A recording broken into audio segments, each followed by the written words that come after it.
আমি ক্রিকেট বোর্ডের এগেনস্টে যেয়ে কোনো কাজ করতে পারবো না।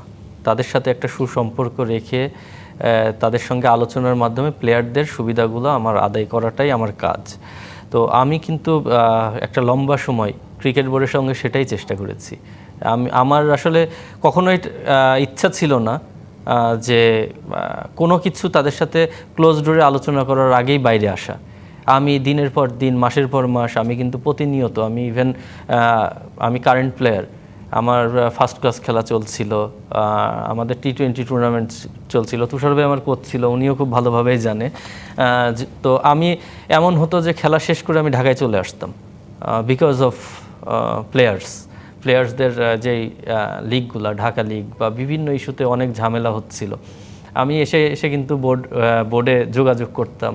আমি বোর্ড প্রেসিডেন্টের সঙ্গে যোগাযোগ করেছি, সিসিডিএম চেয়ারম্যান বা যারা আছেন বোর্ড ডিরেক্টর, সবার সঙ্গে কিন্তু আমি আলোচনা করে একটা সুষ্ঠু সমাধান করার চেষ্টা করেছি। আমি ইভেন ক্লাবগুলোর সঙ্গেও কিন্তু বিভিন্ন সময় বসেছি যে প্লেয়ারদের পাশে, প্লেয়ারদের কথা চিন্তা করার জন্য।